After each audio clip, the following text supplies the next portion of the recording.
Bismillah, wa salatu wa salam, Rasulullah, wa ba'd. And may Allah be, peace and blessings of Allah be upon us. Last and final messenger, family, friends, foes, haters, and haters. Welcome back. I said, welcome back to the features. I greet you all in peace and love, no hatred in my heart. Assalamu alaikum wa rahmatullahi wa barakatuh. So before we begin, please like, please subscribe, and please share. Because you know we got a hella haters up in here, family. Now, family, I want to remind y'all that we were pretty much saying from jump that the protests that are going around eventually will be, infiltrated and be used as means to essentially derail the support that the Palestinians have already gotten from the entire world. Okay? The whole world is already behind Palestine. But in typical intrusive fashion, here come these, what do we call it?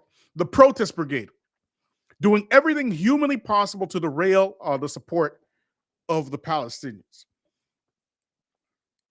There's only a very few people on earth that actually support the is not reals. Okay. Just very, very few.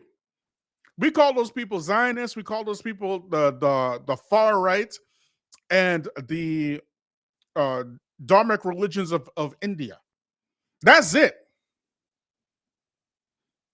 Other than that, the entire earth is behind the Palestinians.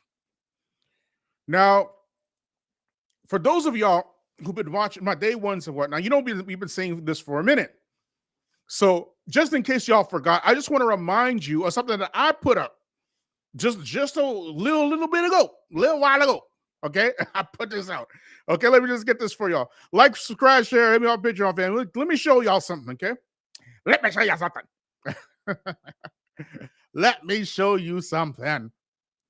1 second, family. So, family, this is from,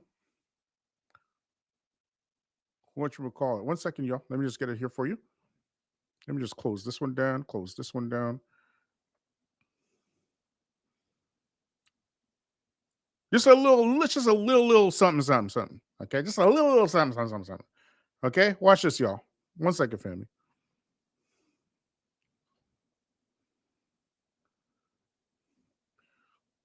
So this is a short that I put out just a while ago. Watch this, y'all. In my opinion, this is just my opinion. I'm not making a fatwa here, but to me, when I read this, I think of protest. Okay, that's what I think of. I think that the one who, and when it comes to the protesting, the one who is sitting, the one who is not engaging, is better than one who is standing in these protests, and one who's walking into these protests is better than the one who's running in these protests. In our time, all protesting does, especially now, is makes the enemy identify you very easily, because they are not about the social contract. They were at war. They just haven't declared it on you. You haven't figured it out yet.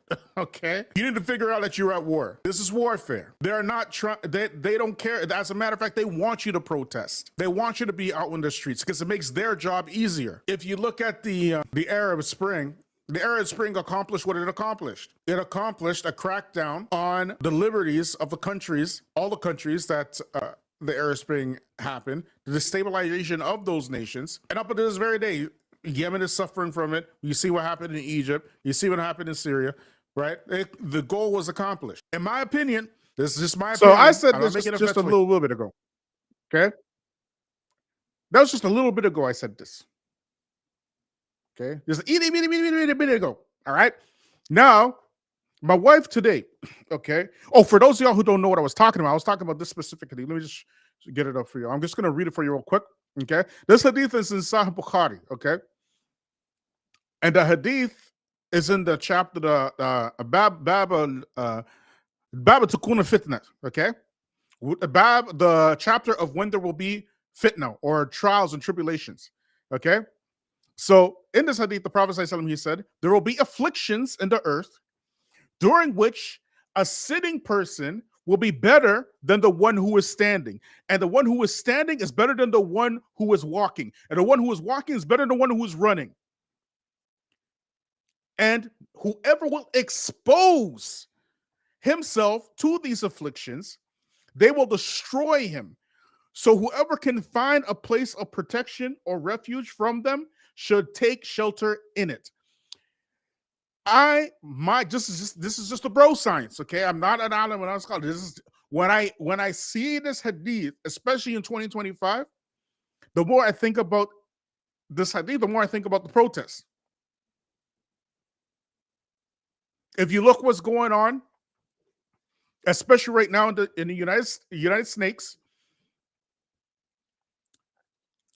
there is a mass amount of protest fatigue, number one, a mass amount of infiltration in these protests, a mass amount of provocateurs into these protests.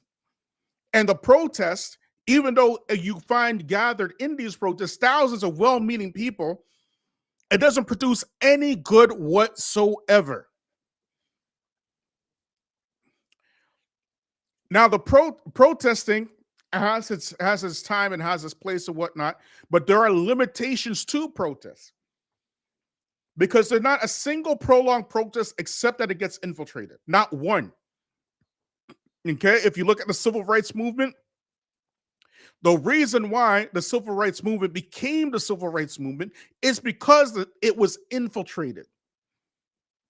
It didn't start off as a movement for integration.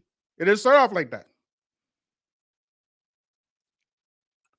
The civil rights movement really started off as a movement for forward mobility for Black economic stability, which is, it started with the bus boycotts. That's what it started with. And then eventually, the enemy does what it does, and they flip the script. They worked with the churches and whatnot at that time, and they turned it into an integration movement, so that the Black folks who were being taxed without representation can be taxed, integrated, and still have no representation. That's what it turned into. The Palestinian protests ain't no different. They start off as well-meaning people who are trying to do something good and trying to fight any way that they can for a righteous cause. But eventually, the path of all protests is to be infiltrated and to use those protests as a means to bring out something even more sinister than before. This ain't no different. This ain't no different. However, there are so many Muslims and so many tulab al-ilm and so many scholars still today, present today, that even the scholars and the tulab al-ilm, the seeker of his knowledge, and those people with knowledge, they don't even have a voice anymore because they have been overtaken by folks who have the ability to navigate in social media. People who have no right to be leading the Muslims are leading the Muslims, like your Muhammad Hijabs, like your Ali Dawas, like your Tom Fakinis. Well, Tom Fakini, he's actually studied, so can't really include him now. But you get my drift, okay? You get my drift. Like your Daniel Hakigachus, like your Abdullah Andalusis. These folks,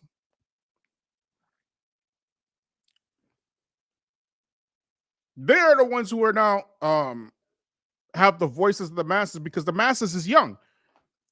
The masses are youth.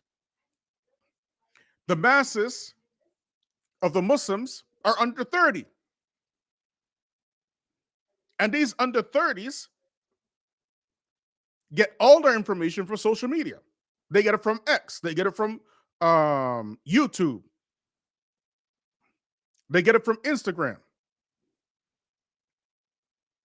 They ain't finna to listen to no scholars. They ain't finna do that. So,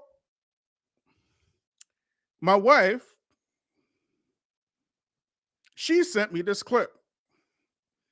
And I was totally shocked. I was stunned when I saw this clip. And let me show you what she sent me. 1 second, y'all. Let me just share this with y'all.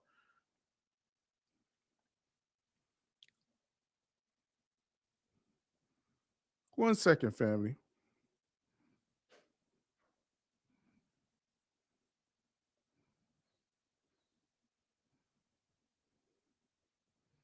Oh, oh. 1 second, y'all.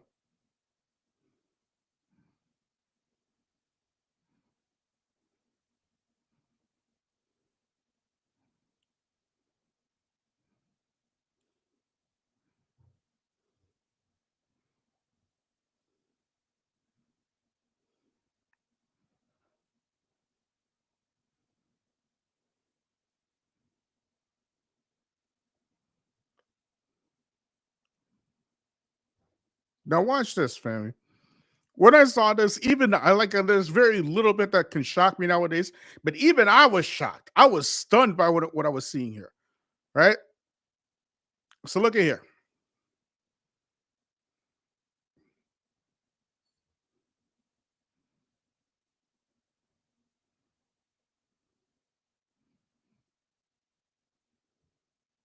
Now watch this, y'all.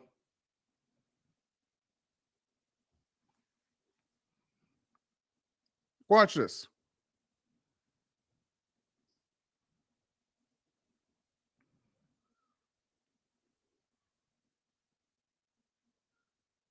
Look at here.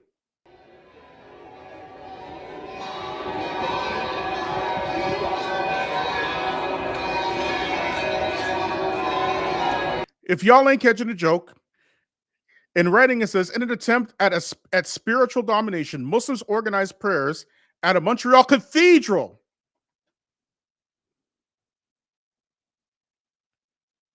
The cathedral responded by ringing its church bells. Look at this.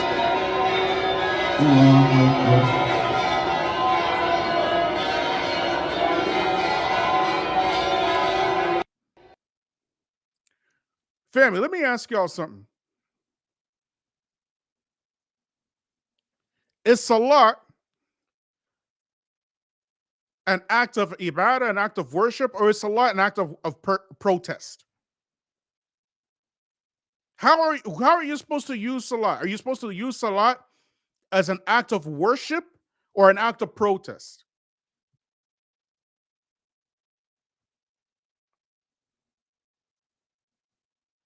But furthermore, how were all these Muslims okay with this?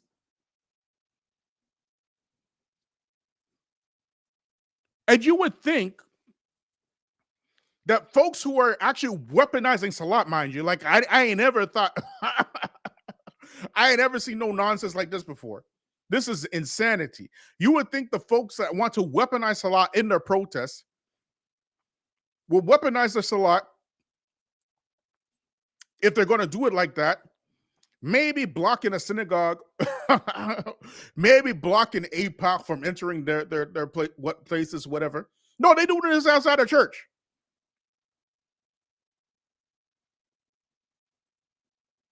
Like, why would you do something like this? What possessed you to do something? Just like these folks who are saying these folks who are saying that they're protesting, going outside of whatchamacallit, blocking roads, blocking highways with the salat, mind you. With the salat. They're using salat like this. Is this how your prayer is supposed to be used? Inquiring minds want to know.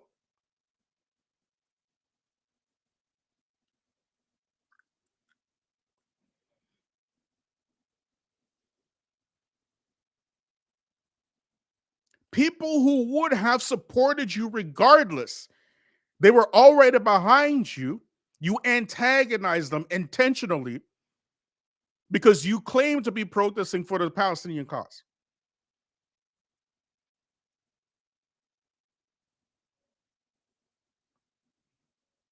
So now, let me tell you something about Christians, family. And any convert Muslim who used to be Christian, they know what I'm talking about. There's just certain type of Christian, okay? They really, really, really hate Islam. And I mean, they really hate Islam. And the reason is because so many Christians leave Christianity in order to become Muslim that all they got inside of them is this fiery enmity, this fiery hatred.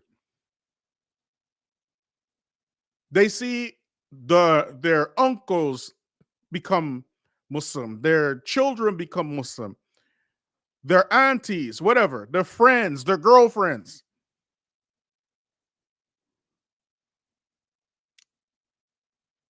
Their priests, even their pastors become Muslim. So what their default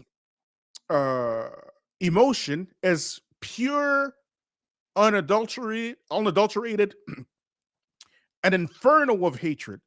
So what they do in our time now is they spend all their time, as much as humanly possible, Googling every single Christian apologist argument that they can possibly find and cram into their brains in order to futilely,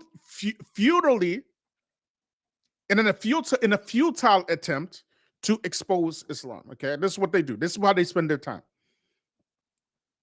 Okay, they have a deep, deep, deep-seated hatred for Islam. All right. Now, that used to be the play. It used to be that they would go to these Christian apologists, right? But now we have a new breed of Muslim, like these folks, okay?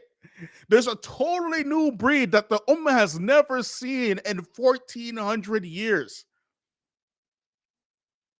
We had all kind of Muslims. We had, Rafida Shia, okay? We had, all these extreme Sufis and all kind of stuff. This is the first time we had this type of Muslim crawling out every nook and cranny doing this type of nonsense. Y'all hearing me? They're out here doing this type of nonsense. So now all they have to do is get footage of this stuff. That's all they need to do. They get footage of this stuff, and they don't need to go to no Christian apologists anymore. Because the Muslims now, the alleged Muslims, are giving them every single argument they can possibly give them. Look at here. Let me show y'all something. 1 second, y'all. 1 second.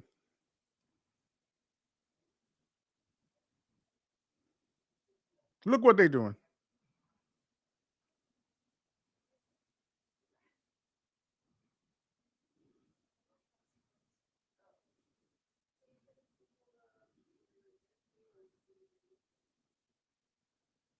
Même si c'est moi que c'est toi, j'ai le droit d'être ici. C'est mon droit fondamental. Non, vous n'avez pas le droit de... Allah Akbar. What is this?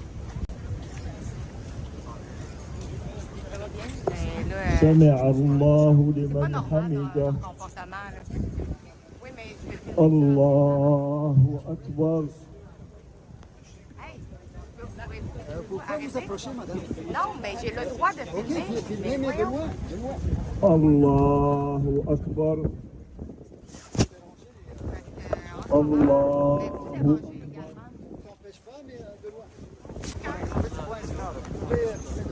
So this is this is Rebel News now. And Rebel News is like an extremely far right media outlet out here in Canada, right? They're one of the old school far right when Alex Jones was just starting and whatnot.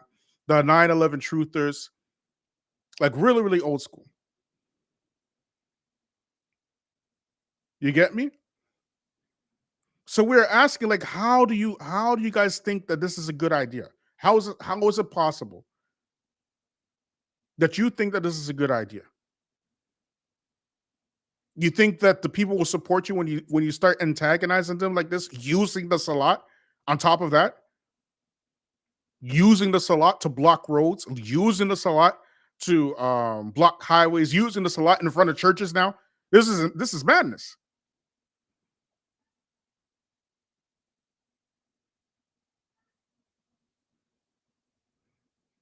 And the ironic thing is that you clearly have a lot of support and a lot of energy and a lot of time. Okay. Like, clearly. Why would you derail that support with antagonizing acts like this? Which brings us to this priest today. Now, I just came across this priest across my feed. And this priest had something to say. Now, I didn't watch the whole full video, so the reaction is gonna be just as live as mine right now. Okay. So let's have a look to what this priest is saying. Okay. This priest now, he's a Filipino priest. He's got a large channel. I don't know what the full extent of what he's gonna say, but we're gonna react to it live right now, right? Because we called it. We called it. Negro Dama strikes again. 1 second, family.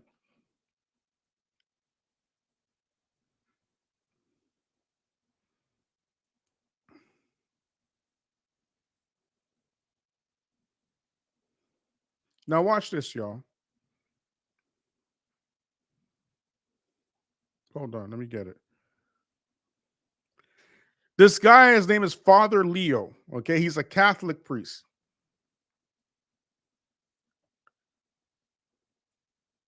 Let's see what he got to say.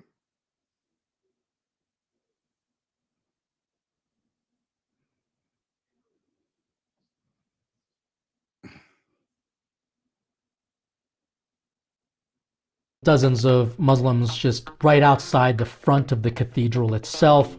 And then you saw the Palestinian flag there. This is happening in many parts of the world.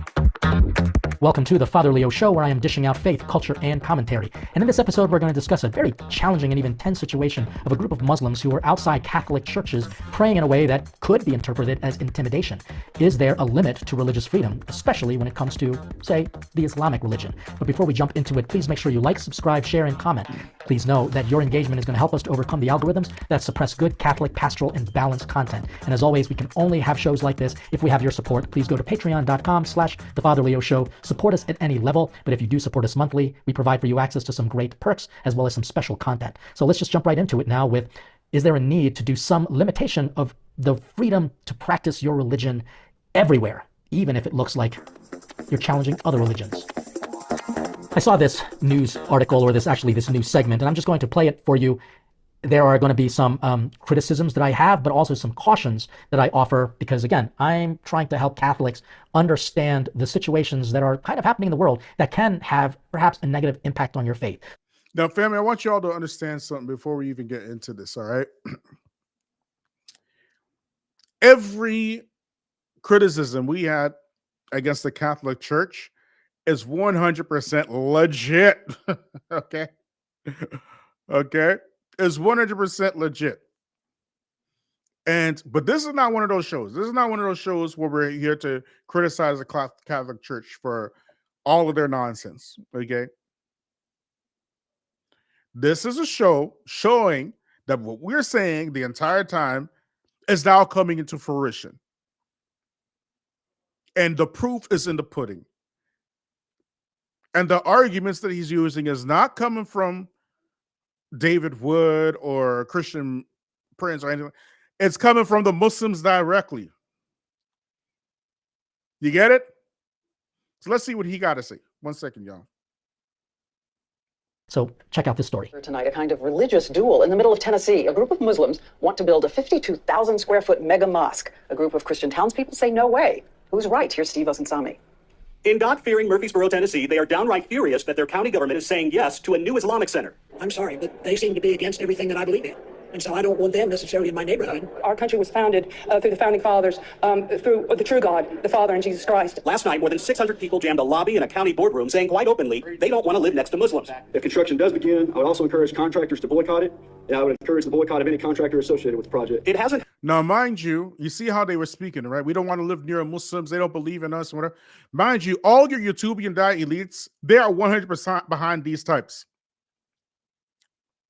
They're out there supporting these very types right now as we speak. This is before MAGA. They talking like this, okay? They're talking like this before MAGA. And then you have all of your YouTubian elites bringing these types on their shows. And all they have to do is say some sweet nothing, some Muslims, pretending like they like them, and they will prop them up far beyond any scholar. Let's keep watching, y'all. Help that the project is truly massive, more than 15 acres with several hundred parking spaces, a large cemetery, a pond, a soccer field, a 12,000 square foot playground, and 2 huge pavilions that are larger than the average home. It is not a huge mosque, as they are saying. The religious leader behind it says he's well within the law. He says his 250 families have been living and worshiping quietly in the town for years and now need to expand. This place is too small for us now, and we have to move. Islamic organizations say the open hostility against them is never ending. Last month near Ground Zero, they opposed a mosque there, and just 40 miles from Murfreesboro, neighbors stopped the project cold. There's prejudice. There's fearing the unknown. And the Muslim community is no secret. It is not known in the American society. It's not well presented or perceived in the general public. The Muslims in Tennessee now need a few $100,000 in financing. Their neighbors are promising to stand in the way. Steve Wilson-Sami, ABC News, Atlanta. This is in Bible Belt, USA, where clearly Catholic churches are being built there. They do have a cathedral. It's not a large one. This does seem to be disproportionately large for 250 families, as that this imam was kind of alluding to, that he wanted to make a massive kind of cultural and religious center right there in Atlanta. What am I to make of this? What are we to make of this? Well, have you seen some of these Catholic churches? But I digress. The point is that this is how they are. Okay. Remember, we told you at the beginning, there's a special type of Christian that really hates Islam. Okay. That really hates Islam.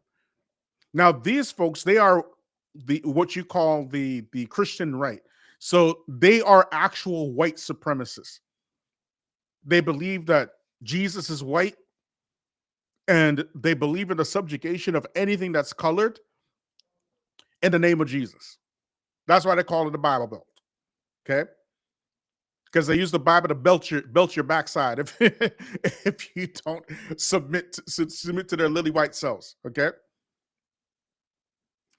So let's keep watching, y'all. Let's keep watching. Let's get into this. I've got to be very sensitive because people are going to interpret my words as kind of like anti-Muslim, and that's not true at all. I have very good friends who are Muslim. However, they do approach the Islamic religion not as fully as, say, like you might see radicalized Muslims, and there are differences. You know, there are about an estimated 2 billion Muslims in the world, and it is by facts, and this is something that you can research very easily, 20% of those Muslims are radical Muslims that believe in jihad, that believe that America should be destroyed, that Israel doesn't have the right to exist, and that they will impose a type of theocracy. Okay, first of all, America is destroyed. Muslims ain't got nothing to do with it. It's the very same people that you're trying to defend. America is destroyed. We did not do that. Okay. Right? Second of all, Israel does not have the right to exist. It's not real. Does not have the right to exist. You can't tell me that a death cult of rapists and murderers has a right to exist. In what society do those folks have the right to exist? You are saying that maybe because they're getting paid. I'm not sure, right? But if you believe in Jesus, how can you say that they have a right to exist if you believe in Jesus? The most anti-Christ people on earth is a Zionist. Look at how they speak about Jesus, peace be upon him. Ain't nobody more anti-Christ than them. Calling his mom a harlot, calling him a liar, all kind of stuff. He's burning in hell and burning hot excrement. But like I said, do you have these types right here? And then he turned it around talking about 20% of Muslims are extremists. You're tripping. You're tripping. But this is a Catholic priest, so he knows this Bible very well. He knows that Samson took the jawbone of a donkey and killed over 1,000, I think it's 1,000 Palestinians with a jawbone of a donkey. Okay.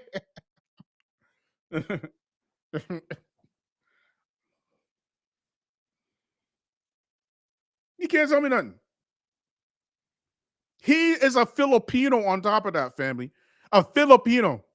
Okay, now Filipinos are some of the nicest, well-mannered, hardest working people on the planet. Just beautiful people. But they're deeply Catholic. How did they become Catholic? Can you tell me, please, how they became Catholic?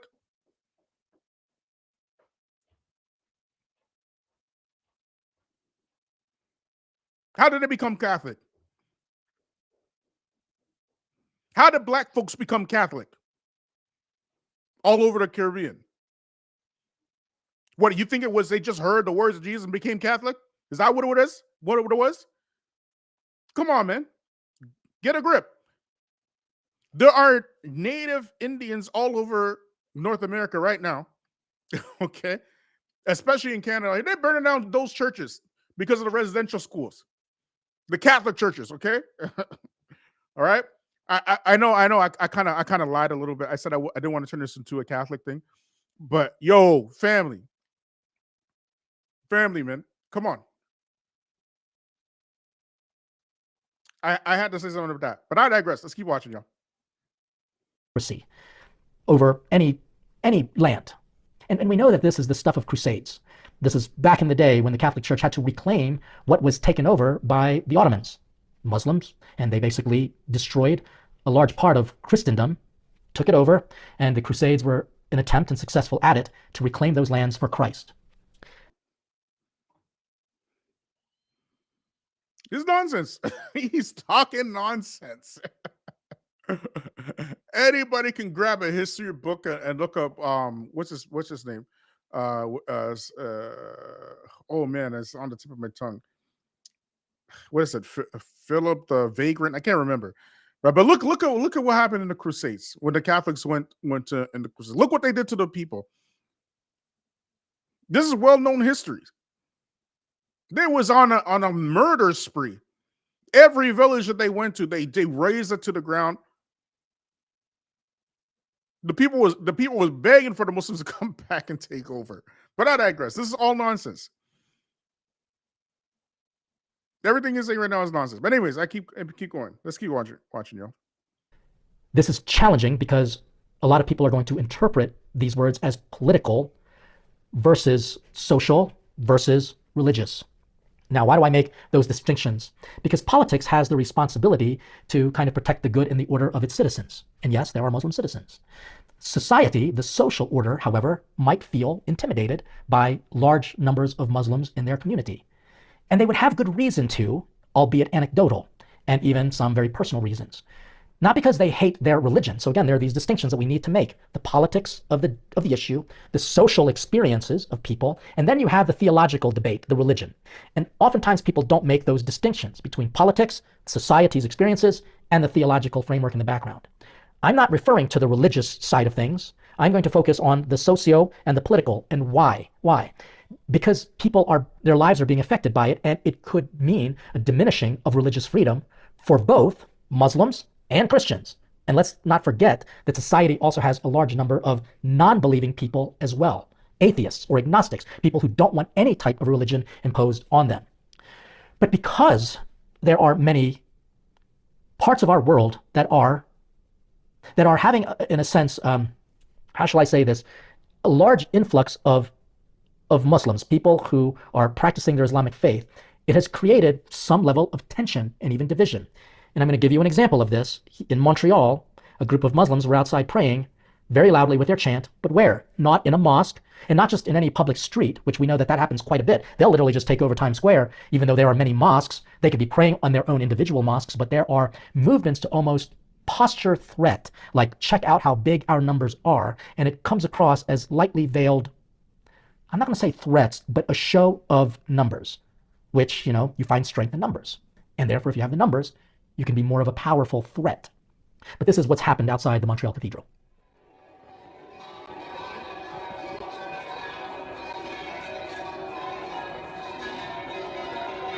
That's the one we were showing.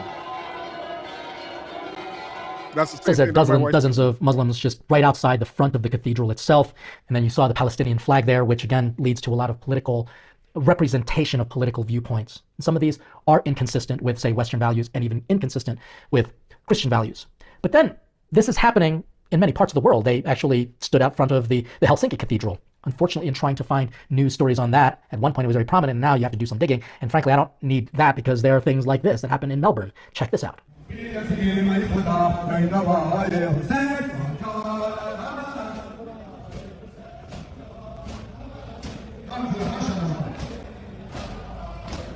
Oh my gosh.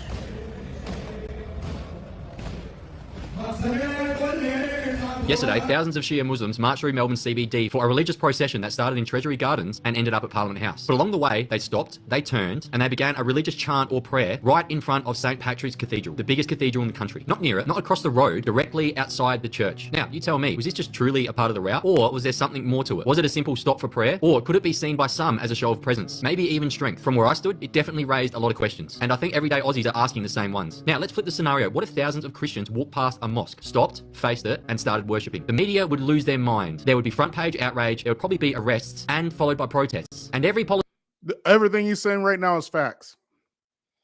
Everything that this far right, whatever he is saying right now, is 100% facts.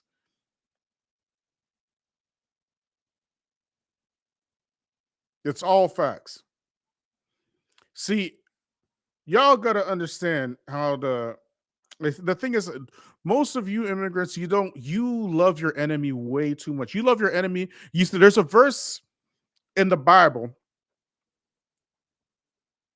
that says, it's Jesus again, right? Jesus, the Christians love to quote this, right? Love your enemy. Okay.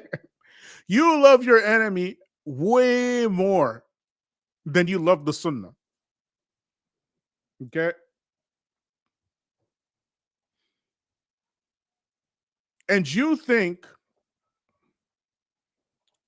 that by you seeking validation from your enemy, that this is somehow going to get you success.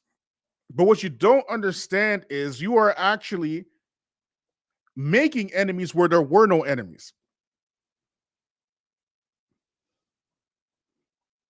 By doing stuff like this. Now, if the Rafida Shia can do something like this, then we can say, okay, look at here. These are Shia. They don't represent us. The problem is, it's not just the Rafida Shia. It's the alleged Sunni Muslim doing the same thing. So what are you going to say now when these white folks go on your Eid and start doing the same thing on your Eid or on your Jummah? Because this door was never opened before. Which brings us to the hadith that we were quoting in the beginning, where the Prophet ﷺ, he said, there will be afflictions during which the sitting person is better than the standing one. And the standing one is better than the walking one. And the walking one is better than the running one. And whoever will expose himself to these afflictions, they will destroy him.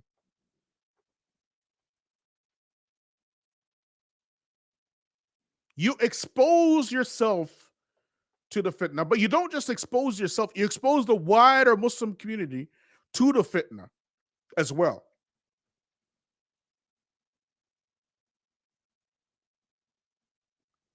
What you should be doing is making da'wah. You should be calling the people to Islam. You should be giving charity, giving sadaqah, helping the poor, helping the oppressed. That's what you should be doing. But instead, you're using Salah as an intimidation tactic, saying that you're supporting Palestine. And you're completing the exact opposite. Let's keep watching, y'all. Politician would be bending over backwards to apologise for it. But when the roles are reversed, there's silence. Now, let's ask some real questions. Whenever you plan a march or a large-scale public gathering in Victoria, especially in the CBD, you need government approval and permits. That approval and permit includes a detailed route map, submitted in advance to authorities. So the government knew exactly where this group was going. And you can't tell me no one looked at it and said, hang on, they're stopping right in front of the biggest cathedral in the country. Maybe, just maybe, we should reroute them to avoid triggering unrest. But they didn't, and they let it happen. Because they're too busy playing optics and pushing DEI policies over protecting national unity. And let's be real, this is what happens when you combine mass unchecked immigration, zero cultural integration, and a government. You see where he went now? You see where he went?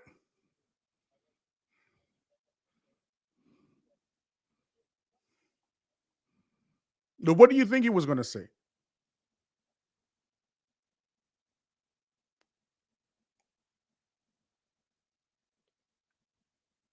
Of course he's going to say too many of y'all coming in. There's too much immigration. Of course he's going to say that. They no longer see the problem as the Zionist genociders. They see you as the problem now. And then the Zionists didn't have to say a single word.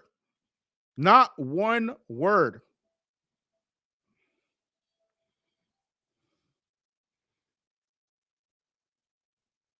And how do you think that happened? Let's keep watching, y'all.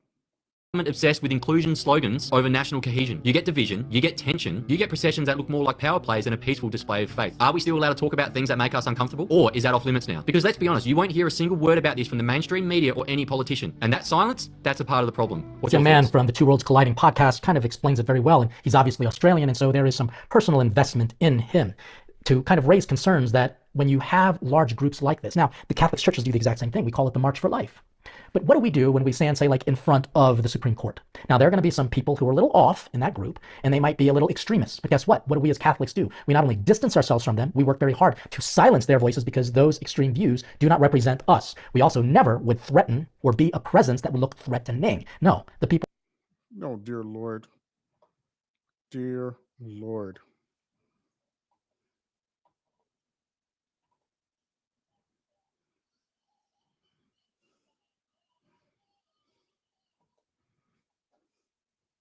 I can't think of a more violent and destructive sect of Christianity other than the Catholic Church. Abhorrently violent, abhorrently destructive. You're the same ones that brought African slavery. You're the same ones that brought colonials to your very own country, the Philippines. Okay. How did the Filipinos become Catholic there? The very same ones that brought residential schools to Canada, to the indigenous in Australia. Like, what was you talking about today? So much so that even the Catholic Church had to apologize for slavery. They had to apologize for the residential schools. They had to apologize for all the Catholic priests molesting little boys and stuff. Over and over and over and over and over again. Like, come on, man. Come on. Let's keep it real here. Okay? The Vatican is its own little country within a country. Why? Because of all of the gold and riches that was ripped off of Black Africans in Africa in the name of Lily White Jesus. Okay, baby white Jesus on the manger and Lily White Jesus on the cross and stuff.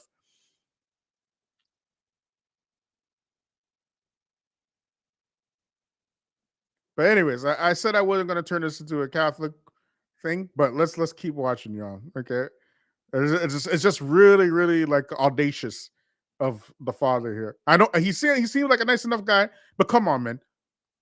Bare minimum, at least learn a little bit of history first. Let's keep watching, y'all.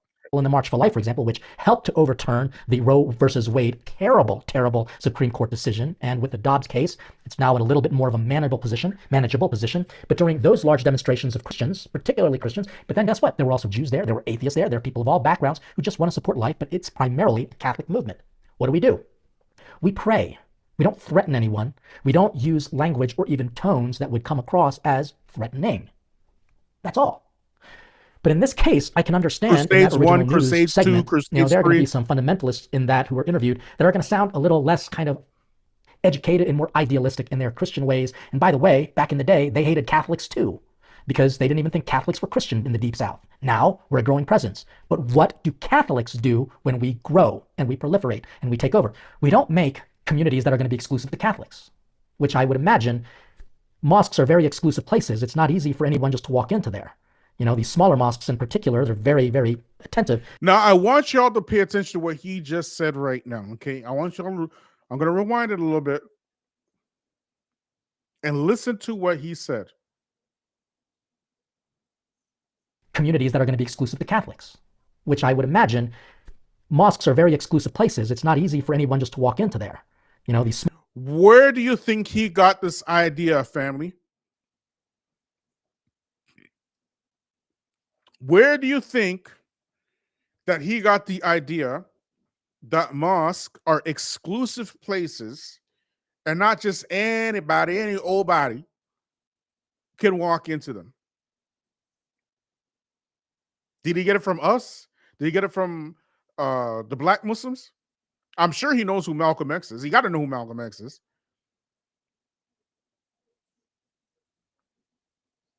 Did he get it from the black convert community? Where did he get it from?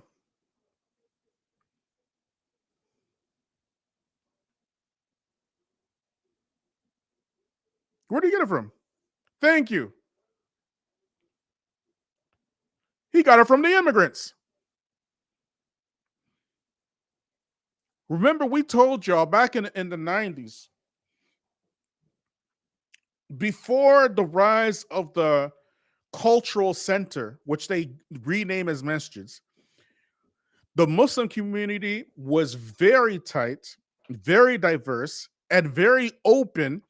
And even the non-Muslims knew that you can go to the masjid at any given time, even for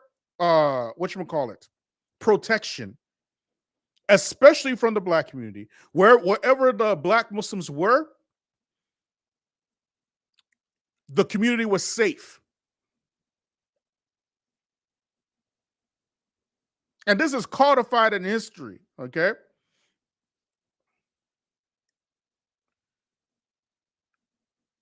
People never had this idea that the mosque was an exclusive place.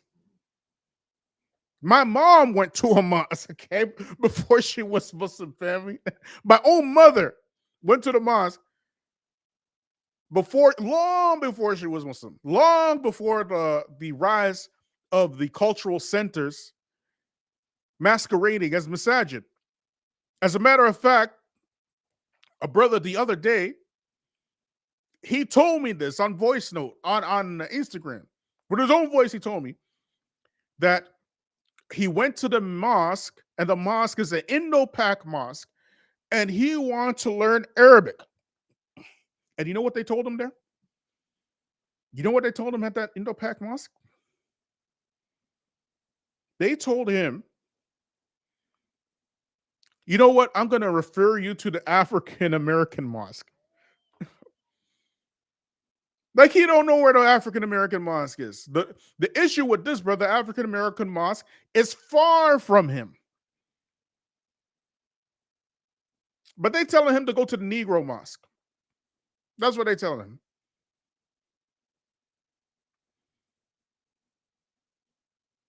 Let me ask y'all something. Did that sound like an inclusive place or an exclusive place? I know at least one person that left his Islam because of his experience with the Indo-Pak Mosque. He said that these people are absolutely racist and he left Islam.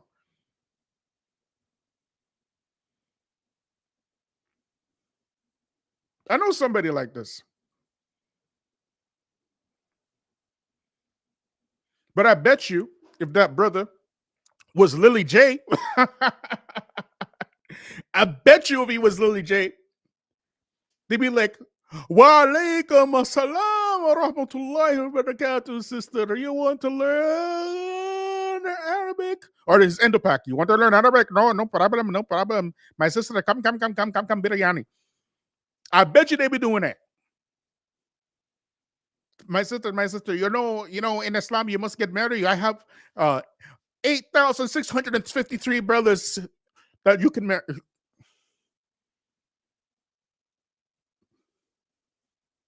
You know what it is. Even in the beginning of this video, if you look at the Muslims who are trying to build that Islamic center, they were speaking like they were an exclusive community. They weren't speaking like they were a part of the wider community. They weren't speaking like that. They wanted to be exclusive. You could tell they wasn't out there in the street making dawah. You know which mosque is inclusive and exclusive by the amount of converts they have in that mosque. If you have a lot of convert presence in a mosque, you know that mosque is inclusive. If you have a single ethnic group, then you know a mosque is exclusive. Which is what now, because of the presence of the immigrant Muslim, this is what they know. This is what they think about Muslims, that y'all are exclusive. They don't know anything about this, no Islam. This ain't the 90s. This ain't even the early 2000s. Dawah nowadays, it's not even dawah. Dawah is refuting the Bible, okay? Dawah is showing Christians the contradictions in the Bible.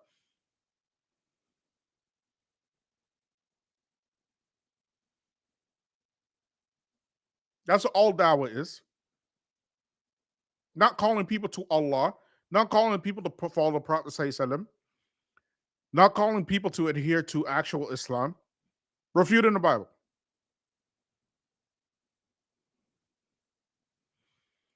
No Quran necessary, no ahadith necessary, just refute the Bible. No, not even Tawheed necessary.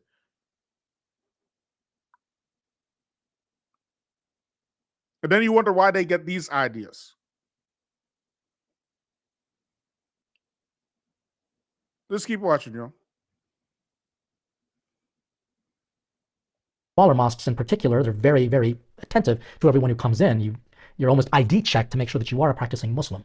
And then if there's going to be a humongous cultural center like the one that's being proposed in Atlanta, as well as one that was done in Texas, there were many that wanted to build big mosques and Muslim community centers, Islamic kind of cultural and religious centers. Did you hear what he called them? I never heard him. I remember I told you I didn't watch this whole thing. I only watched maybe the first 5 minutes. What did he call them? Did we did we collaborate to call these masajid cultural centers? Is that what we did up in here?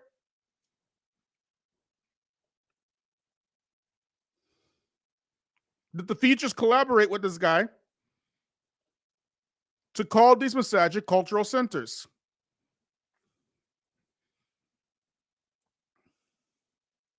That's what it is. They are cultural centers masquerading as masajid. You don't believe me? Go to a Tablighi masjid today and find a single non-Indo-Pak in the whatchamacallit, in the authority and the administration. Just find one. The closest thing you will get to any non-Indo-Pak in the admin of any masjid, Tablighi masjid, is the black guy that mops the floors. That's it. Or the black brother that does security. That's it. Why do you think that is? Because they're looking for the best interests of the wider Muslim community, or they're looking for the best interests of their community. And I'm not saying there's nothing wrong with looking the best interest of your community. I'm not saying that at all. But call it what it is. Just say it. This is the Indo-Pak Cultural Center of North America masquerading as Hamas. Just say that. Okay. Nobody will have a problem with that. Just say that. What you do is you pretend to be a masjid, and when black folk go in there, you run them away because of your ardent racism inside the mosque itself. Let's keep watching, y'all. How would that serve the wider community, or would it serve only the Muslim people? So these are questions that need to be asked. But I just ask you to make distinctions between the politics. Did you hear what he said? This is what's happening now. It used to be the mosque used to serve the community. They used to serve the community with protection. It used to serve the community with safety. It used to serve the community with charity. It used to help the single. This is real. It used to help not just the Muslims, mind you, the wider community. Help the community with jobs. Okay. I just saw one the other day. Yasser Qadhi. There's a big controversy going with Yasser Qadhi. This is true. But one of the security guards, black, mind you, like we just talked about, became Muslim.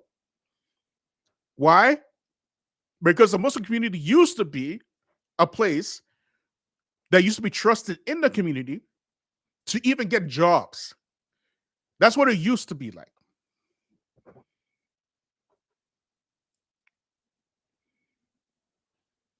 And you can ask any old brother like myself, okay, or older, if this was the case.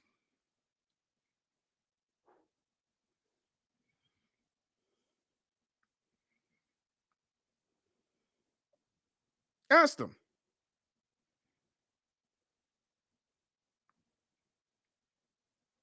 This is what it was.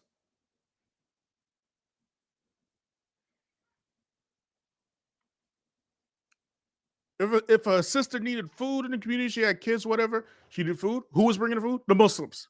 She didn't have to be Muslim.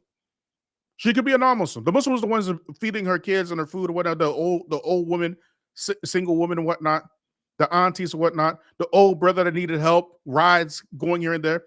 Didn't have to be Muslim. The Muslim was serving the community. These immigrants are largely unseen in the community. They come and they order their children to get an education in order to marry a woman from the homeland or some white woman somewhere, okay, right? Get rich and keep feeding into the cultural center. Now, was I the one coaching this priest to say this? Remember what we told y'all, what it was? Not even a priest is saying it, right? I don't know who this guy is.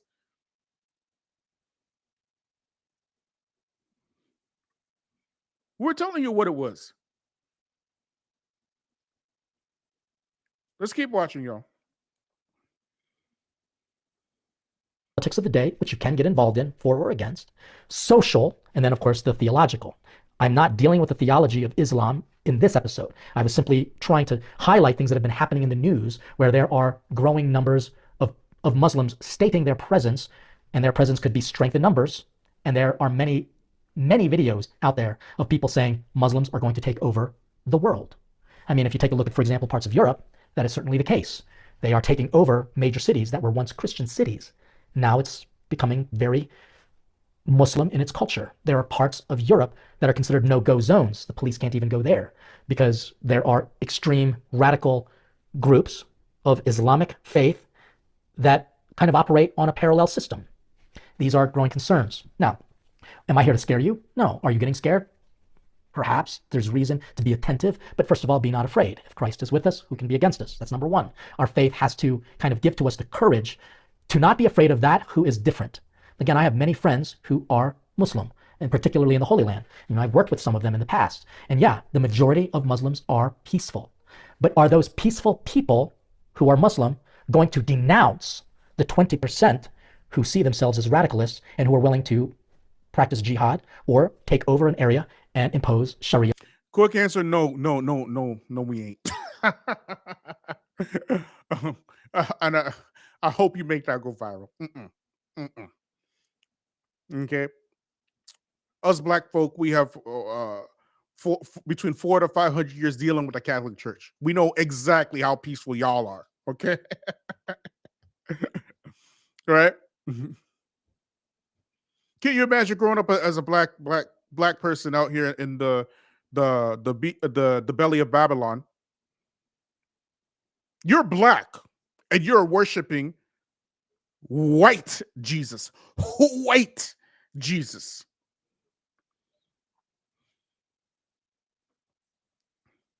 Calling white Jesus God.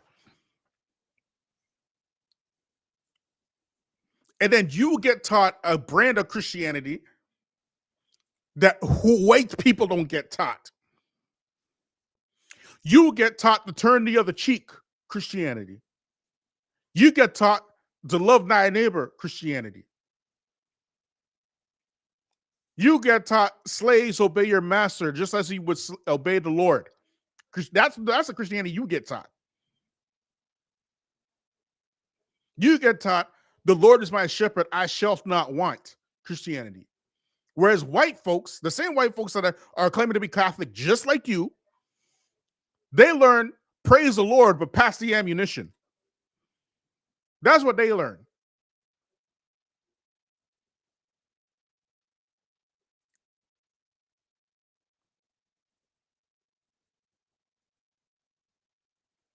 All these Africans in West Africa, East Africa right now,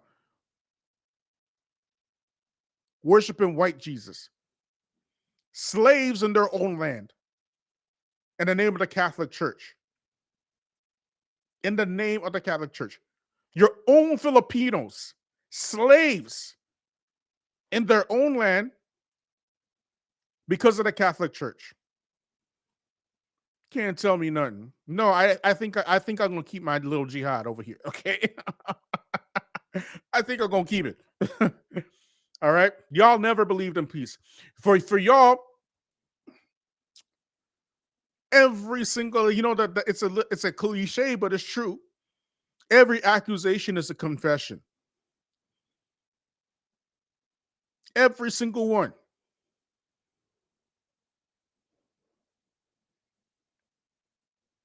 The most despicable, disgusting, repugnant murderers and killers today, they basically come out of Zionism, colonialism, and the Catholic Church. That's pretty much it.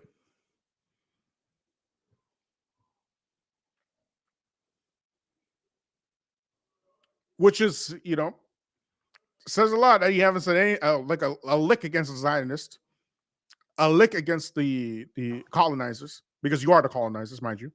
You're speaking in the mouth of your own enemy. Filipino speaking with the mouth of your own enemy.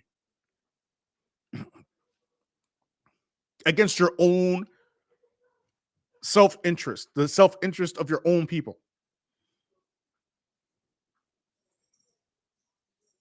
The person that should be fought, you don't fight them.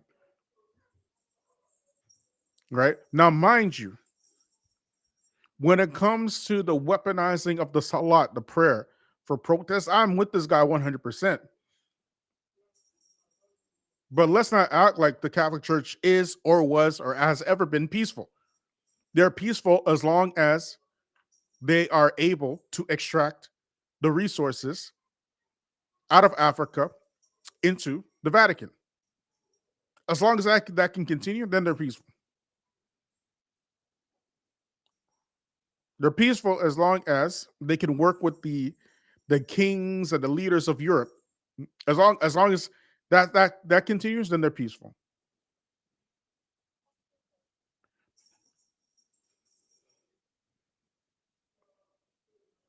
But the Catholic Church really was and still continues to be the not the propaganda, like, yeah, you could say even propaganda, the mind control machine of colonialism. If you can worship your colonizer, if you can see your colonizer as God, and your colonizer and everything holy looks exactly like the people punishing you, then you'll never fight. You never fight them. This is why you had residential schools, because they tried to strip everything out of the Indians in terms of their language, their culture, their folk, was strip it all and turn it into Catholics, and then tell them, love your enemy and love your neighbor and all kind of craziness. Muslims don't believe that.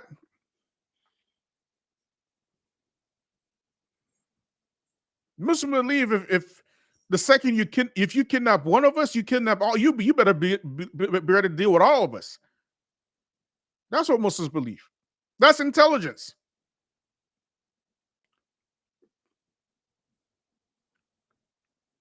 Now, if you're talking about indiscriminate killing like ISIS and them, another American colonial project, no, we don't believe that at all. Those are U.S.-backed organizations, ISIS and Al Qaeda, and Osama bin Laden is a CIA asset. Was a CIA asset. His CIA name was Agent Osman.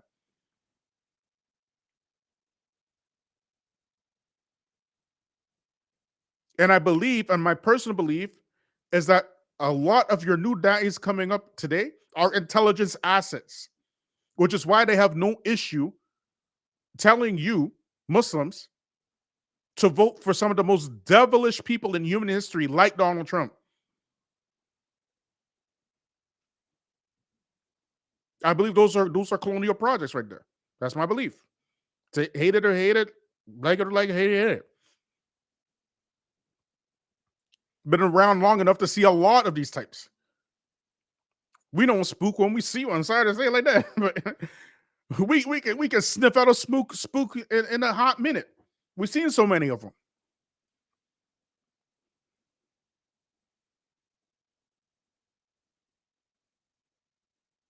And if you hear how some of these folks speak, these people, alleged leaders in the Muslim community, zero morals, zero respect, but yet a lot of praise for Allah's enemies on earth. I don't care what anybody say. That's a munafiq right there. That's a munafiq. You start praising the enemies of Allah on earth and advising the Muslims to listen to the enemies of Allah on earth, and you can't even pick a single scholar for the Muslims to listen to. That's a munafiq. I don't care what anybody say.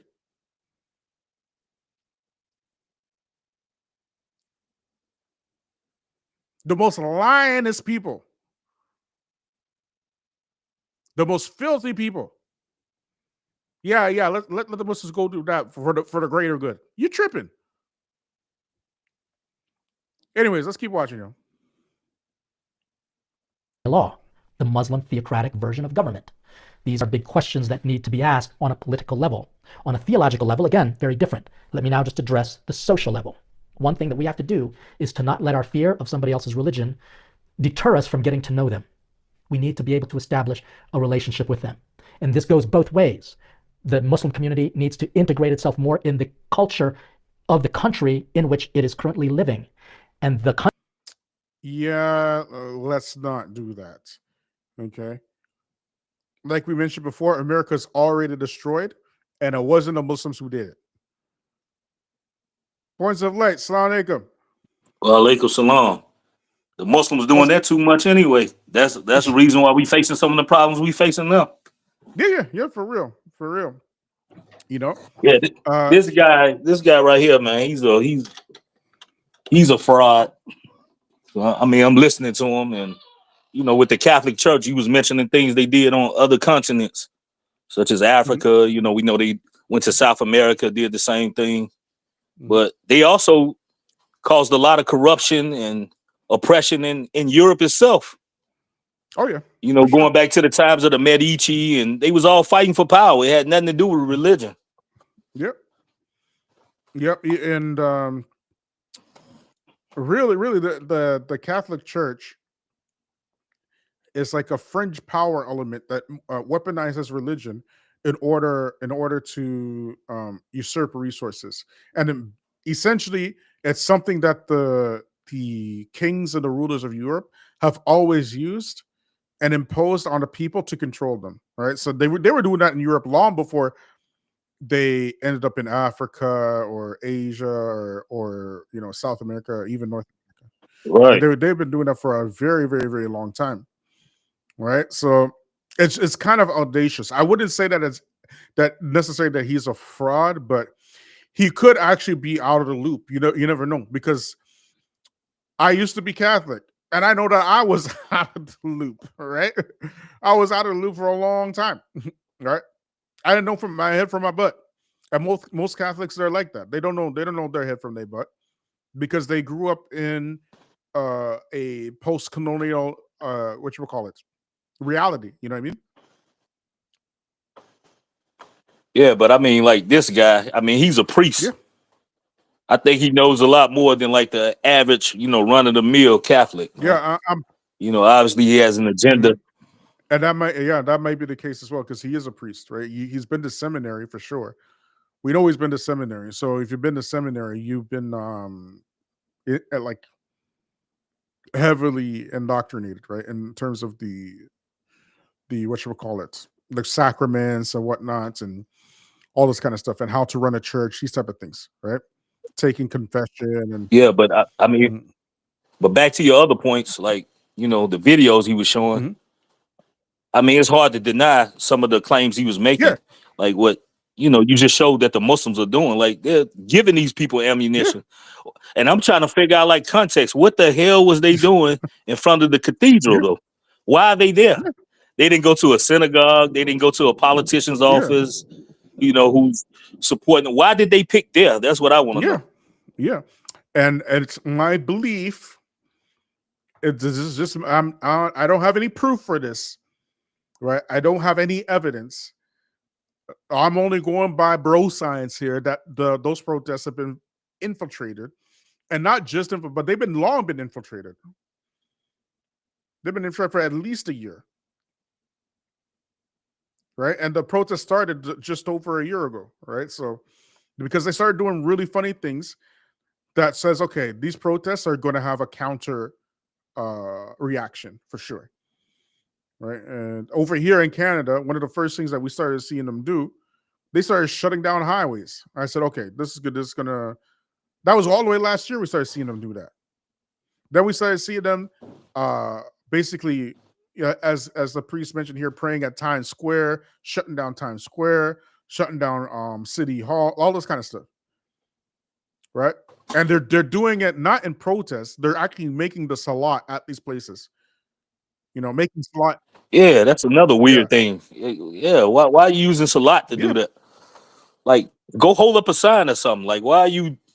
I don't get that. Like you say, that's an act of worship. Yeah. Like, I wonder, like, have they consulted any religious authorities? Which Alan worth his weight in salt was going to say, yeah, I'll go ahead in front of the Catholic Church and shut it down and pray in front of.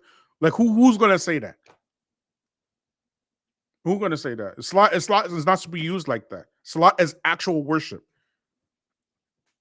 Right? Salat is when you're putting your forehead in submission to Allah directly, not as a means, as a show of force or protest in front of your enemy, who in this case isn't the Catholic Church to begin with.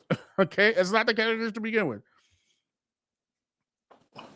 Right. That's why it makes no sense. So essentially, when they're making salat, like you got an ulterior motive. Yeah, of course. It's not solely for the pleasure of Allah. You're doing something else. And I do believe that those folks who are doing that, right, are essentially trying to garner support against the protesters. That's my personal belief. Because what else can be the intention behind that? Because it's only going to have that reaction. The people will be against you. It can't have any other reaction. Exactly. Exactly. I mean, I see how they paint the picture like it's an intimidation tactic, so forth. And you also mentioned about the cultural centers. Like I was just speaking with some young brothers, man, black brothers, and they go to a certain masjid. They move to Charlotte, and they go to a black masjid too, but the other one is like closer to their home. And they tell me like when they go there, like they get like strange looks, the way the people look at them, whispering about them. But they said they've been there for a while, so it's got better now. Like is I think it's something that especially black Muslims in the West, like when the Revert brothers, we need to be told, it need to be emphasized to them, like you are here to follow Allah and His messenger. Yes. I mean, you like who you like, but don't get so caught up in exaggerating and loving these people where they do something and you see another side of them, then it causes you to lose Islam. Like the brother you were speaking about. Because like some of these people don't see anything wrong, Bilal, with like being openly racist. In their countries, they don't even have laws like the West. Well, like you can't discriminate, and so to them there's nothing wrong with behaving in a certain way, especially towards blacks. They see you as like below them. You're this, that in their country. The brother told me, one of the brothers, he wanted to get married. And him and his wife, they fresh out of school, they didn't want to go to to get it legalized through the state. He was telling them, like, you gotta go and get it legalized through the state. He didn't even want to marry him. Alhamdulillah, another imam, who he married them. So, it's like a lot of they talking about he didn't want to get sued. And they was like, these people are weird. But he was telling me like they just married someone from their culture who did the same thing at the same masjid. Yeah, I mean that's what it is. You know what I mean? Now, the brother I was speaking to the other day, I told him, if you want to learn Arabic, if you could learn it at that masjid that's close to you, the Indo-Pak masjid, just do it and be patient with the people, right? Because you're doing it for the sake of Allah. Because you're gonna see some things, bro. Right. You're gonna see some things, right? And black people, we have to be humble. We are the ones who have to be humble because we are the ones who are on the bottom of the social ladder right now. We are the ones who are bottom economically, socially, broken families, whatnot. So we are more deserving to be more humble than more than anybody else. Then once you get the knowledge, then at that point, then you can start doing whatever you want. But get the knowledge first, right? Humble yourself and get that knowledge first, even if it means you have to be patient with a whole bunch of people who have no respect, right? Yeah, which it should be easy to do if you already know that too many of them have this mentality anyway. So as long as you don't go in, naive, and I think as long as we know that from the beginning and your motives are clear, like I'm here to follow Allah and His messenger, and you're not gonna get too hurt. Yeah. And this is what the scholars used to say. Like I remember like plenty of books reading. They used to all like mention this. Like, you shouldn't like love certain people so much that if they go astray or leave Islam, you're gonna leave Islam. You see what I'm saying? Sure. Like follow the people that's already safe. People like look up to Rasulullah sallallahu alaihi wasallam, Umar, Abu Bakr, people that were from amongst the righteous. Yeah, and even the Salaf, they would advise people to follow people who already passed because you know what they died on. You know what I mean? But whereas the one who is living can always switch on you. Right. You know what I mean? So, I mean, subhanAllah, man, we're living in like very crazy times nowadays, right? He's talking about these people, the Muslims, they want the destruction of America. And America's already destroyed. It's destroyed now. Yes, all the Muslims need to do is just sit back. Yeah, just sit back. You don't have to do any. You literally don't have to do anything else. It's already finished. The jig is up. When this school year, what you're going to see, I promise this. Anybody living in the bigger cities, your children, they will not be able to go to school. Why? Because the Ministry of what do you call it? We call it ministry here, Ministry of Education. What do you call the education? The department. Department of Education in the States has been gutted. It has been gutted. So if you have kids in school, guess what? They are not going to school. But not only that, the public transport for most cities, there's no money for public transport because of the great. We talked about the bill before, the great big beautiful bill, how it was eugenics. I did a whole live about that. One of the things that you got to understand about this bill is that it multiplied the money that ICE is going to get. They're even getting more money than the military. The ICE is getting more money than the military. And at the same time, there's not enough money in your educational system for the cities to keep up, not just with the schools, but with your public transport. So public transportation is not going to be enough for your kids to go to school. It's gonna be absolute mayhem in September, which is why I think I should probably do a whole live on this, which is why I think this whole Epstein thing is coming up now. I do believe that the Epstein thing does have Trump basically worried or whatever, but that Epstein thing is not going to bring him down. It's not going to make him lose power. I believe that the powers that shouldn't be are holding that Epstein stuff over his head because of what's going on in Israel. Right, but they're not going to get rid of him because that's their guy. You get me? But they're using it as a distraction for all the other stuff that's coming in the States. Did you just see the little show that Mehdi Hassan was on? So it's like 25. I didn't see the Go whole ahead. thing. I only saw little bits and parts of it and like little clips here and there. Right, I didn't see the whole thing. But yeah, that's what you guys have right now. Yeah, I mean, we as black people, we've been knowing that's what it was about.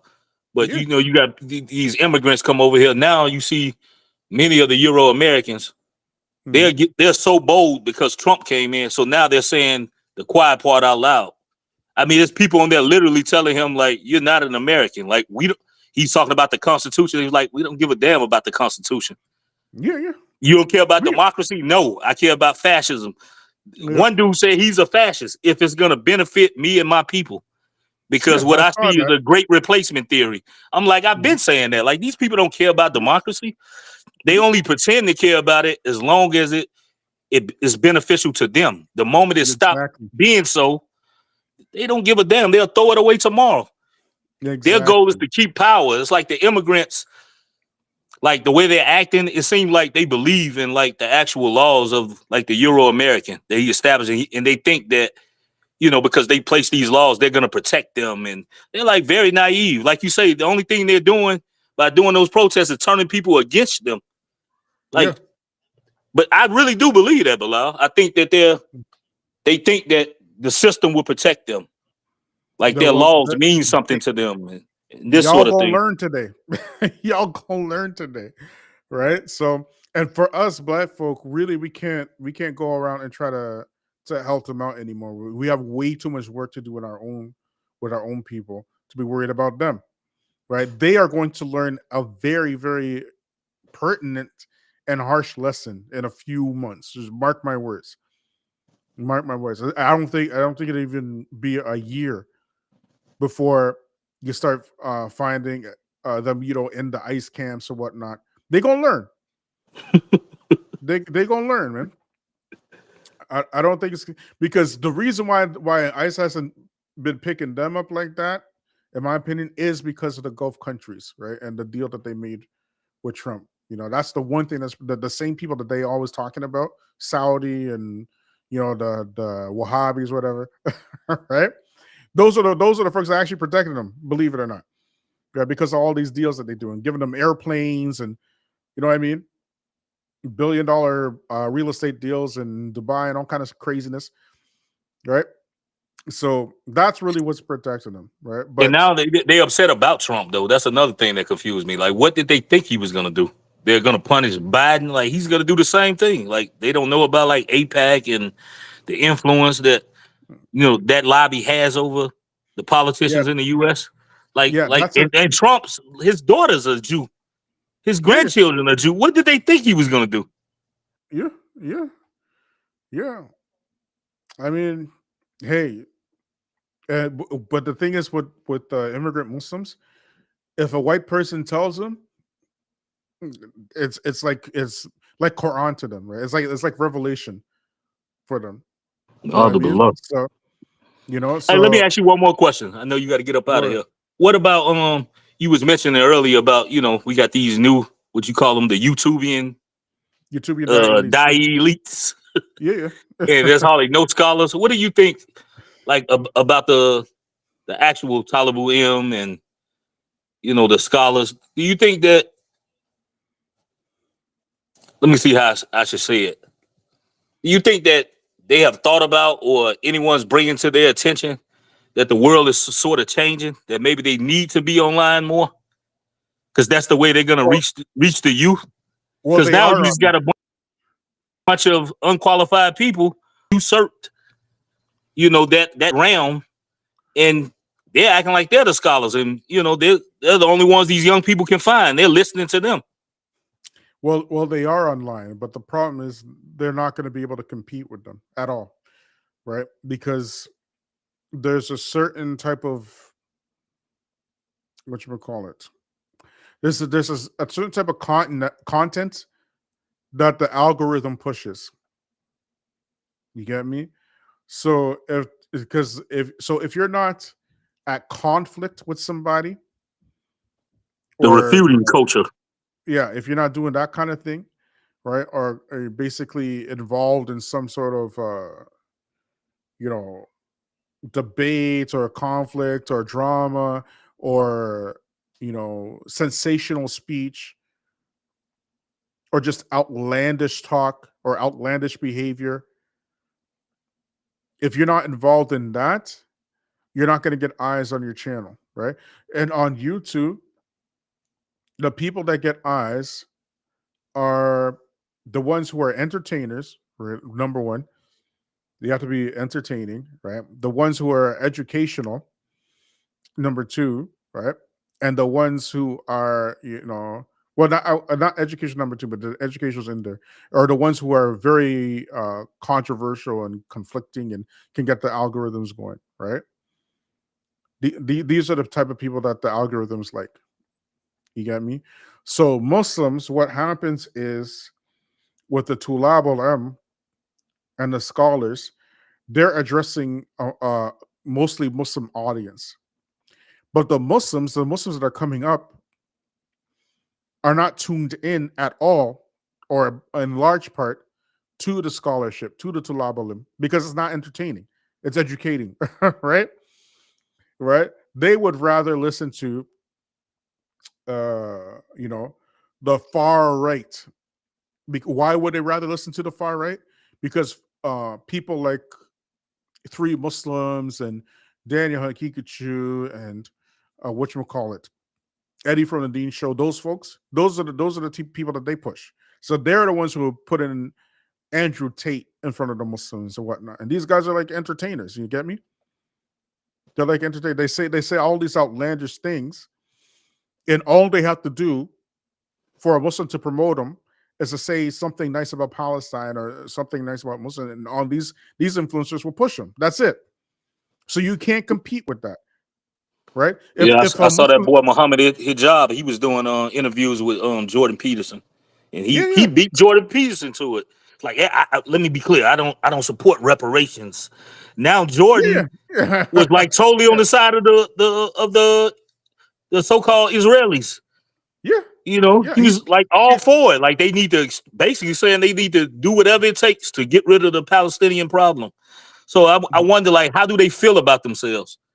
Like after Yeah, promoting these people. yeah. Well, these guys are shameless, right? For them, it's a business. They are the Ruwaybah that the Prophet ﷺ used to speak about. It's them. It's those guys. If it's not them, then wallahi, I don't know who it is. Right? Those are the Ruwaybah.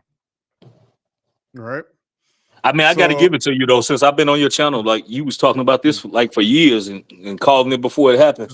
I was very happy when you exposed that boy Wajdi, because he was yeah, like, man, this dude right here, man, and he had the nerve to actually like disrespect, brothers. I don't agree with everything they say, but I think they sincere brothers. Like, and I like them, especially Abu Toba. But it was like, you know, Tahir, he's like disrespecting them. They got way more knowledge than you. Like, and he was like purposely taking their words out of context to start a conflict. Your homeboys, you know, he's saying stuff like that, like racial undertone. Like, he sound like them, but you want to do it. He was taking up for Daniel, but you didn't say nothing about your homeboys, your homies. You creep. You remember that? You remember the live I'm talking about though? I think you did a video on him. Yeah, I did a 3-part series on a 3 or 4-part series. On Yeah, him man. right? And Way back, long before he even said a blip. He was out there defending Daniel. I was out there exposing Daniel. I was exposing him. He's defending him. Now he's like talking about Daniel, right? So I'm like, now he's against them. And I never even heard the brother Tahir he doesn't even indulge in those type of videos. No, like, you know, from what I done seen, and you know, Abu Toba either. You know, he'll mention something if somebody says something, false about the religion, and straighten that out. From what I seen, and he usually don't even call names though. He addressed like the issue. Yeah, you know. So what these guys got. I think these guys, Bilal. I think these guys done became, think they became like social media celebrities, and I think that they think maybe they made a few dollars off it, and you know they got a lot of views and likes. That's they exactly think they're bigger than people like that. They think they're bigger than the people who actually are students of knowledge. That they can disrespect them. That's exactly what it is. Their job is, and I don't have anything against anybody making money off of social media. I don't got, because I think if you can do it, then right, all the power to you. There's no issue with it. Even Islamically, there's no problem with it. What these guys do, though, they will sell out the entire religion, the whole religion, in order to make a buck. That's why you find Muhammad Hijab inviting Jordan Peterson on his channel, and then throwing black folk underneath the bus, just to appease this kafir who has always been a Zionist. Yeah, invite who you like. Invite who you like, but why you gotta, mention us? Yeah, I think that's been the problem, though. We weren't even involved in that conversation. We had nothing to do with that. He volunteered his disdain for black people to Jordan Peterson. He volunteered that information. The same thing with the guy Asim. They called to ask him about the protests in America. Yeah. And he just threw us in. Yeah, I've been meaning to do a video about him. Beating people because robbing people and assaulting people because they're white. I'm like, what the hell are you talking about? Most of the people that was doing the looting and most of the protesters, they were white. What the hell is he talking about? Yeah. And inshallah, I'll do a video on him, but I want to make a special video for him. Right? Okay, brother. Jazakallah khair. Alaikum salam. I'm gonna get off and listen, man. Alaikum salam. Let's give it a few more, and then we'll call it a night for Maghrib, family. Let's get into it. Country that is hosting and welcoming, say, Muslim immigrants need to do a good job of reaching out to them as well, showing the best of both worlds, so to speak, and limiting the negativities that create the extreme mindset of because they are different, he or she now is my enemy. That's the extreme view. So what can we do on a societal level to help build bridges? Well, one thing we can do is just to get to know them. Don't be afraid to introduce yourself. Make friends with them. Come with a smile, not with fear. Secondly, invite them to cultural events so that we can see how. This is how Muslims should be. And this is actually how we were. Okay? We were actually like this before, especially in Canada, before we started all these, particularly Indo-Pacs, very, very exclusive. Very exclusive people. Egyptians are probably number 2. Very highly exclusive. And then Somalia is number 3. Highly, highly exclusive communities. Highly exclusive. You get me? So what he is saying, this actually existed amongst the Muslims. We were all together. It didn't make a difference where you're from, whether you're Pakistan, Egypt, all this kind of stuff. We were all making dawah together, all on the streets together, you know, all calling the people to Islam together. And then somewhere down the line, it all changed, right? Because of you know, immigration laws. And I do believe that was a strategy anyways, right? I do believe that is a strategy because white folks have always used immigration as a strategy for demographic control, right? Since the Homestead Act, right? The Homestead Act was intentionally used to boost the population of white folk and decrease the population of black folk in America.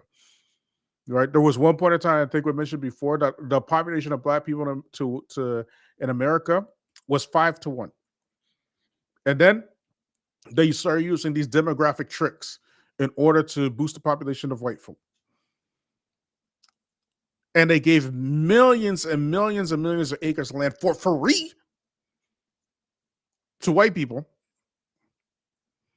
while not giving black people anything. Not even a blade of grass. And if you can get land for free and build your home on it for free and parlay it into an entire you know, almost like a wealth generating empire, I mean, you have to be a damn fool. You get your land for free, you get your education for free. You get you go to in the summertime, you go to school to learn how to farm, to till the land for free. The government's paying for it.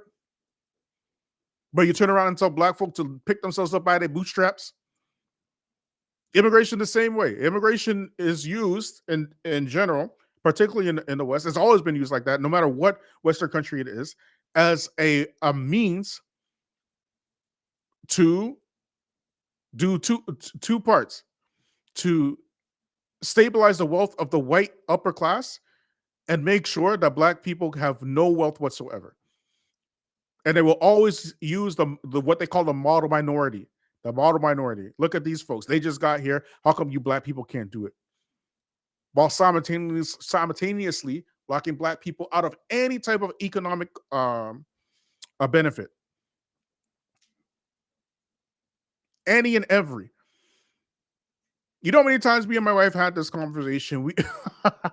I never said this before in my life or anywhere, but my wife and I, we'd have these conversations like that. I don't understand how these folks just get here and they're getting things. We are born and raised here. We are like from this country, right? And we can't get how are they getting all of this house and car? And we don't know how they're doing it.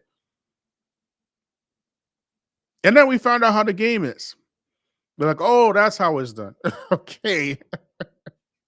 That's how it's done. And the entire time you think it's because you are black and inferior, and it ain't that at all. It's because these people are demons and devils, and they will use demographics to lock you out. And the reason why they're so belligerent now is because the same demographics that they were using to lock black folk out are now outnumbering them. Thus, the great replacement theory. Okay, we talk about this many times on this channel, right? Dr. Frances Cress Welsing said the white genetic annihilation. That's what she called it. White genetic annihilation, which is why they snatching up Hispanics, like they're like a whole truck of what you would call it, high value baseball cards just spill on the floor, smashing them up off the street. Men, women, children don't make a difference. Just snatching them up on the street. Why? Because they're demographics. And it's just a matter of time before they start looking at the Muslim immigrant community. Now, for the black folk, they got a different plan for that, right? I do believe that the black communities, they're just going to use the same old tricks. Fill the black communities with guns and ammunition and just watch them kill themselves like they always been doing, which is why it's so crucial and important for black Muslims to get it together. We are really running out of excuses because we know exactly the play, the game we know what the deal is. We out here trying to save everybody else except for ourselves. Just keep watching, y'all. The Islamic religion is very different from the Muslim culture. I mean, the Muslim culture they have some very beautiful qualities to them, as well as some extreme views that need to be in check at all times. But whose job is that? Is that society's job? Yes, to a degree, but it really is going to be society influencing the politics. And what do I mean by that? Making sure that the politicians are not just simply allowing things to happen which can change the culture of the land, which can force a type of rule over the other. One thing about America being rooted in a Christian nation is that we do allow people to practice their religion. In fact, most Christian, Stop the cap. Oh, stop the cap. Stop the cap. This is, I mean, I don't know what to say, man. Why, if that was the case, why did you have residential schools? Why are so many alleged Hispanics Catholics? These are the indigenous people of North and South America. Why are they Catholic today? Because they have freedom of religion?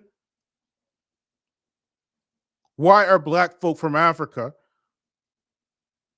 who are brought over in chains, at bare minimum, 30% of them are Muslim, mind you. Why are they all Christian today in a black church? Hooping and hollering, running up and dancing all up in the church and stuff. Because of freedom of religion? Y'all are tripping, man. Your very own Catholic church, some of the most demonic, sorry to say, Father, I know you sound like a nice guy and everything, but learn the history of the Catholic Church. I don't have to say anything. I came from the Catholic Church. I used to worship Lily White Jesus. I used to call that white woman Mother of God and stuff like that, Mary. I used to say all that kind of stuff. Hail Mary, full of grace, the Lord is with me. Me all the entire time looking at some European, calling her the Mother of God and stuff. I used to do all that kind of nonsense. I used to sit there and go to the church and whatnot, and watch all the angels white, saints white, Lily White Jesus white, baby in the manger white, growing up to some blonde hair, blue-eyed hippie white, call him God and kind of stuff. I used to do all that kind of stuff. You out here telling me freedom of religion? Freedom of religion, and then at the same time, you have these white folks losing their damn minds out there in the Bible Belt, talking about we don't want no mosque in our. Come on, man. Anyways, family. Like I said, I didn't really want to turn this into a Catholic versus Islam thing, but the point is, I agree with the father and his grievances about these Muslims out here weaponizing Salah. Weaponizing Salah, which they should not do. It's embarrassing, abhorrent, and of course it will backfire. Of course it will. But anyways, family, it's time to go make Salat now. Like, subscribe, share. Hit me up on Patreon, and we'll probably come on tomorrow, inshallah. So, and free the land, beloved, free the land, free the land, free the land. Wassalamu alaikum wa rahmatullahi wa barakatuh.